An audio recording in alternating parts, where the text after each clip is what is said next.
रख हौसला वो मंजर भी आएगा, प्यासे के पास चलकर खुद समंदर भी आएगा। थक कर ना बैठ ए मंजिल के मुसाफिर, क्योंकि मंजिल भी मिलेगी, अब मंजिल मिलने का मज़ा भी आएगा। तो हेलो एवरीवन, आज के इस वीडियो में हम पढ़ने वाले हैं क्लास 12 फिजिक्स का बहुत ही इंपॉर्टेंट टॉपिक जो आपके बोर्ड एग्जाम में बार बार पूछ लिया जाता है, जो है एक सामान्य चुंबकीय क्षेत्र में उपस्थित धारावाही चालक पर लगने वाला बल, जो कि मोस्ट इंपॉर्टेंट डेरिवेशन है। आज के इस वीडियो में हम बहुत ही सिंपल वे में आपको समझाएंगे, जिससे इस डेरिवेशन को आप कर पाएंगे। तो चलिए हम स्टार्ट करते हैं। तो यहाँ पे सबसे पहले तो इसको आप इम्पोर्टेंट के श्रेणी में आप इसको रखेंगे, ठीक है। सबसे पहला तो आपको यही काम है, क्योंकि मैं इस चैनल पे जो भी फिजिक्स या केमिस्ट्री पर टॉपिक पढ़ाता हूँ वो सभी मोस्ट इंपॉर्टेंट होते हैं आपके बोर्ड एग्जाम के लिए। और जो भी स्टूडेंट सीरियस होकर पढ़ाई कर रहे हैं, मैं उनसे कहना चाहूँगा कि प्लेलिस्ट के अनुसार पढ़ाई कीजिएगा। और अदरवाइज जो भी टॉपिक आपको पढ़ाया जा रहा है उसको आँख मूंद कर आपको उसको याद करना है और उसको प्रयास करना है, समझ कर उसको याद करना है, नोट्स आपको बनाते हुए चलना है। तो चलिए हम सबसे पहले समझते हैं। तो यहाँ पे क्या कह रहा है कि एक सामान्य चुंबकीय क्षेत्र में उपस्थित धारावाही चालक पर लगने वाला बल, मतलब कह रहा है कि एक चालक पर लगने वाला बल की गणना में करना है। तो सबसे पहले इसमें आपको क्या समझना है, सबसे पहले आपको ये समझना है कि ये मान लेते हैं कि ये एक सामान्य चुंबकीय क्षेत्र है। ये आपको मान लेना है कि ये मान लेते हैं ये एक सामान्य चुंबकीय क्षेत्र है जो है बी, एक सामान्य चुंबकीय क्षेत्र बी है। अब इस चुंबकीय क्षेत्र, ये पहले से एक चुंबकीय क्षेत्र यहाँ पे है। अब इस चुंबकीय क्षेत्र में एक हम धारावाही चालक को लाते हैं, जो है ये धारावाही चालक है और जो है एल। ये जो चालक है ये अनंत लंबाई का है, परंतु अनंत लंबाई में से जो चुंबकीय क्षेत्र में जो इतना चालक है उस चालक तार की लंबाई है एल। समझ गए। और उसके बाद इस जो चालक तार है इसमें हमने आई धारा प्रवाहित किया। अब बताइए कि जब हम किसी भी चालक में जब हम धारा प्रवाहित करते हैं तो हम इतनी बात जानते हैं, जैसे ही हम धारा प्रवाहित करेंगे इसके चारों ओर चुंबकीय क्षेत्र उत्पन्न होगा। तो ये मान लेते हैं कि इसके चारों ओर ये चुंबकीय क्षेत्र उत्पन्न हो रहा है, ये ऐसा हमने मान लिया, ठीक है। तो देखिए ये तो पहले से एक चुंबकीय क्षेत्र उत्पन्न था ही, और एक और चुंबकीय क्षेत्र उत्पन्न हो गया जैसे हमने धारा प्रवाहित किया। तो यहाँ पे दो चुंबकीय क्षेत्र हो गए। अब दो चुंबकीय क्षेत्र होंगे तो यहाँ पे एक बल लगेगा ना। तो दो एक सामान्य चुंबकीय क्षेत्र के कारण इनका परिणामी जो बल होगा, दो सामान्य चुंबकीय क्षेत्र का परिणामी जो बल है वो उसको हमने मान लिया F है। इनका इन दोनों चुंबकीय क्षेत्र का परिणामी बल F है, और परिणामी बल तथा चुंबकीय क्षेत्र के मध्य बीच में जो बना कोण है वो है थीटा। तो आशा करते हैं कि ये फिगर आपको समझ में आ गया होगा। अब यही यदि आप इस फिगर को समझ गए हैं तो आपको डेरिवेशन करने में कोई भी दिक्कत नहीं होगी। इसीलिए आपको सबसे पहले फोकस करना है इस फिगर पे। हमने क्या कहा, हमने कहा ये जो फिगर हम बता रहे हैं ना, इसको सेम टू सेम माना की करके आपको लिखना भी है, इसलिए ध्यान से समझेंगे। अब मैं बोल रहा हूँ वैसे आप लिखते हुए चलिए। आप कहेंगे माना एक सामान्य चुंबकीय क्षेत्र B है जिसमें एक धारावाही चालक तार L है जिसकी लंबाई L तथा उसमें I धारा प्रवाहित करने पर चुंबकीय क्षेत्र उत्पन्न होता है। तो दो एक सामान्य चुंबकीय क्षेत्र के कारण इनका परिणामी बल F है, और परिणामी बल F तथा चुंबकीय क्षेत्र के बीच बना कोण क्या है, थीटा है। समझ में आ गया होगा। देखिए इससे फिगर से आपने जो कुछ भी समझा अपने शब्दों में ही इसको लिखना होता है। जरूरी नहीं कि मैंने जो कहा वही आप लिखें, आगे पीछे भी करके आप केवल 4-5 लाइन इस पर लिख देना है। समझ रहे हैं ना, ठीक है। तो आप माना की करके यहाँ पर माना कि एक सामान्य चुंबकीय क्षेत्र B है। देखिए एक बार और मैं बोल दे रहा हूँ, अदरवाइज बोलना क्या है, आप जानते हैं कि वह आपके पूरे फिजिक्स का नोट, पूरे आपके फिजिक्स क्लास 12 फिजिक्स का नोट ओनली आपको 69 रुपये में दिया जा रहा है। आप समझ रहे हैं, इतना कम हमने प्राइस रखा हुआ है कि एक गरीब से गरीब भी स्टूडेंट इसको पे करके आपको नोट्स पूरा मिल जाएगा। तो नीचे दिए गए नंबर पे आप मैसेज कीजिए और तुरंत आप नोट्स को प्राप्त कर लीजिए और उससे हेल्प लीजिए और उससे सीखिए कि कैसे आपके बोर्ड एग्जाम में भी आपको नोट्स की तरह ही आपको लिखना है वहाँ पे, जिससे आप बेहतर नंबर से पास हो सकें।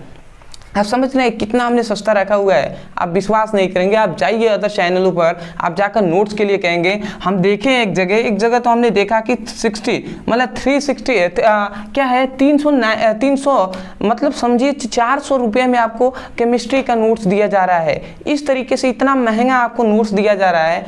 अब मैंने केवल, आप तुलना कर सकते हैं इन दोनों का, कितना कम में हम दे रहे हैं, क्योंकि हम जानते हैं हम भी गरीब स्टूडेंट हैं। पहले हम भी, अरे गरीब तो हम जानते हैं ना कि 100 रुपये भी देने में भी बहुत से स्टूडेंट ऐसा सोचना पड़ता है कि 100 रुपये दें या ना दें, ठीक है। इसलिए पहले मैंने इसका 99 रखा था, बट बहुत से ऐसे स्टूडेंट हैं जिन्होंने सर मैसेज किया हमारे पास कि सर 99 देने में थोड़ा सा ज़्यादा हो जा रहा है, बहुत ही गरीब हम स्टूडेंट हैं, तो इसीलिए मैंने 69 कर दिया, जिससे कमज़ोर से कमज़ोर जो गरीब भी स्टूडेंट है वो भी ले सकें। तो नीचे दिए गए नंबर पे आप मैसेज करके आप नोट्स भी प्राप्त कर सकते हैं, ठीक है। अदरवाइज उसमें सभी को, आपको सभी चैप्टरों का आपको लिखा हुआ मिल जाएगा, तो वहाँ से इसको आप हेल्प ले लेंगे। फिर भी जो भी स्टूडेंट नोट्स बनाना चाहते हैं आप यहाँ पे लिख सकते हैं। कहेंगे क्या, माना एक सामान्य चुंबकीय क्षेत्र B है, जिसका माना एक सामान्य चुंबकीय क्षेत्र B है जिसमें एक धारावाहिक चालक तार है जिसकी लंबाई L है तथा जिसमें I धारा प्रवाहित करने पर उसके चारों ओर चुंबकीय क्षेत्र उत्पन्न होता है तथा दो सामान्य चुंबकीय क्षेत्र के परिणामी बल F है तथा परिणामी बल F और चुंबकीय क्षेत्र की तीव्रता के बीच बना कोण थीटा है। इतनी बातों को माना कि करके लिख देना है, ठीक है। तो अब उसके बाद हमें गणना क्या करना है, हमें गणना करना है कि एक सामान्य दो चुंबकीय क्षेत्र के परिणामी जो बल है इसकी गणना करना है। तो यहाँ पे मैं लिख रहा हूँ, एक समान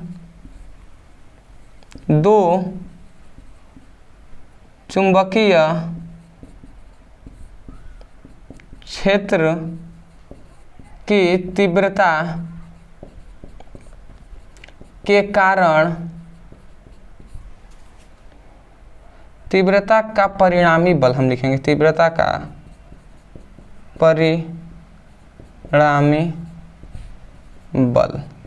अब आप समझिएगा कि एक सामान्य दो चुंबकीय क्षेत्र का जो परिणामी बल जो F होता है वो क्या होता है, यहाँ पे 4 आपको नियम दिए गए। सबसे पहला जो परिणामी बल होता है वो उसमें प्रवाहित धारा के समानुपाती होता है। तो आप लिखेंगे कि चालक में प्रवाहित धारा के समानुपाती होता है, ठीक है। तो धारा के समानुपाती के होने का मतलब कि एक सामान्य दो चुंबकीय क्षेत्र की तीव्रता का परिणामी जो परिणामी बल F है ना, तो जो परिणामी बल F होता है वो किसके समानुपाती होता है, चालक में प्रवाहित धारा के समानुपाती होता है। तो ये आपका पहला समीकरण मिला जो है F इक्वल टू क्या मिला हमें, F इक्वल टू F समानुपाती I। तो ये पहला आपका समीकरण हो गया। देखिए ये जो हमने लिखा है एक सामान्य दो चुंबकीय क्षेत्र के तीव्रता का परिणामी बल, ये आपको प्रत्येक नियम में लिखना है। आप प्रथम नियम में क्या लिखेंगे कि एक सामान्य चुंबकीय क्षेत्र की तीव्रता का परिणामी बल चालक में प्रवाहित धारा के समानुपाती होता है, ठीक है। और उसके बाद नीचे ये लिखेंगे, उसके बाद फिर से आप दूसरा लिखेंगे, दूसरा रूल में आप क्या लिखेंगे, फिर से आप दूसरा नियम में क्या लिखेंगे, मैं यहाँ पे लिख रहा हूँ, आप द्वितीय नियम में फिर से लिखेंगे कि एक सामान्य दो चुंबकीय क्षेत्र की तीव्रता का परिणामी जो बल होता है वो क्या होता है, चालक तार की लंबाई के समानुपाती होता है। तो L के समानुपाती हो गया, तो आप लिखेंगे चालक तार के लंबाई के समानुपाती होता है।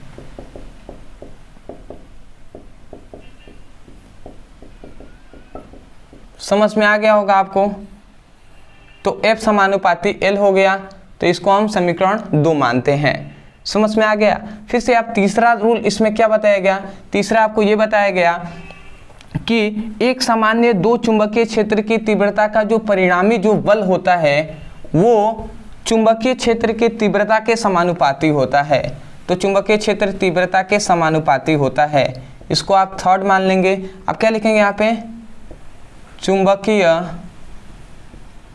क्षेत्र की तीव्रता के समानुपाती होता है। समझ रहे हैं ना। आप तीसरे रूल में क्या लिखेंगे, आप यहां से लिखेंगे एक सामान्य चुंबकीय क्षेत्र की तीव्रता का परिणामी बल चुंबकीय क्षेत्र की तीव्रता के समानुपाती होता है। उसके बाद ये आप लिखेंगे, ठीक है। और चौथा रूल आपसे क्या कहता है, चौथा रूल यही कहता है कि जो ये क्या है, परिणामी बल तथा चुंबकीय क्षेत्र की तीव्रता के बीच बने कोण के ज्या के समानुपाती होता है। मतलब जो परिणामी जो बल होता है वो क्या होता है, परिणामी बल और चुंबकीय क्षेत्र की तीव्रता के बीच बना जो कोण है उसके ज्या के समानुपाती होता है। मतलब साइन को हम क्या कहते हैं, ज्या कहते हैं हिंदी में, तो ज्या के समानुपाती होता है। समझ में आ रहा है ना। बीच बने कोण के ज्या के समानुपाती होता है। तो यहाँ पे रूल में आप क्या लिखेंगे, रूल में आप ये लिखेंगे कि एक सामान्य दो चुंबकीय क्षेत्र की तीव्रता का परिणामी बल जो होता है, परिणामी बल चुंबकीय क्षेत्र, आप लिखेंगे परिणामी बल चुंबकीय क्षेत्र तथा परिणामी बल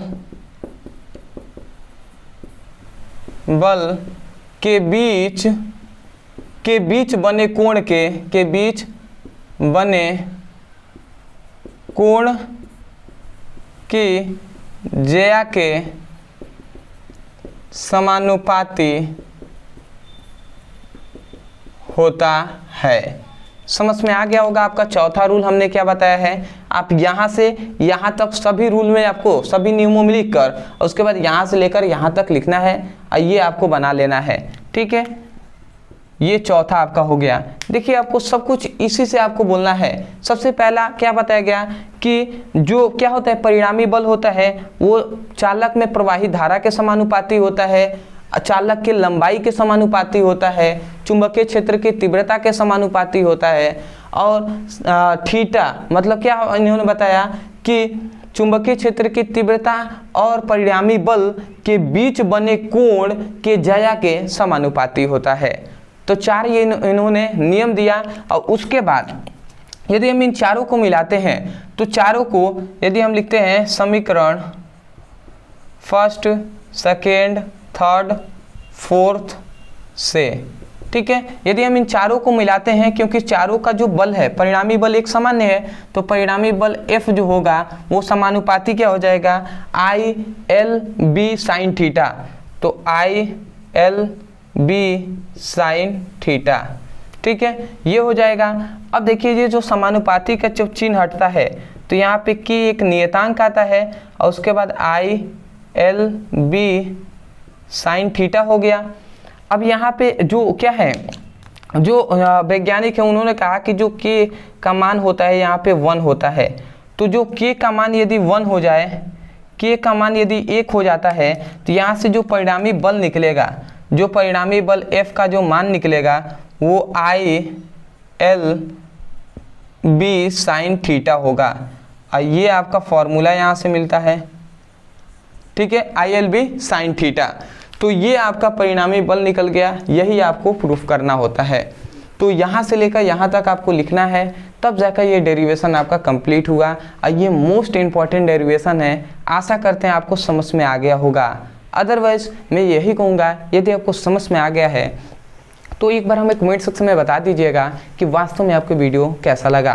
दूसरी बात, यदि आप भी सीरियस होकर पढ़ाई करना चाहते हैं तो प्लेलिस्ट के अनुसार पढ़ाई कीजिए। और नोट्स के लिए नीचे दिए गए नंबर पे आप मैसेज करके हमारी टीम के पास मैसेज करेंगे और उनसे केवल लिखेंगे कि क्लास 12th फिजिक्स का ऑल नोट्स चाहिए, ऐसा भी आप लिख देंगे तो आपको हमारी टीम आपको नोट्स दे देंगे, ठीक है। ओनली 69 रुपये आपको पे करना होगा, उसके बाद आपको पूरे नोट्स दिया जाएगा। 15 चैप्टरों का आपको नोट्स है। अगर हम देखें तो लगभग 4 से 5 रुपये पर चैप्टर पड़ रहा है, इससे सस्ता कुछ मिल सकता है। तो बहुत ही कम रखा गया है, तो आप ले सकते हैं। तो चलिए दोस्तों, आज के लिए इतना है, मिलते हैं एक बेहतरीन टॉपिक के साथ। तब तक के लिए धन्यवाद। जय हिंद, जय भारत।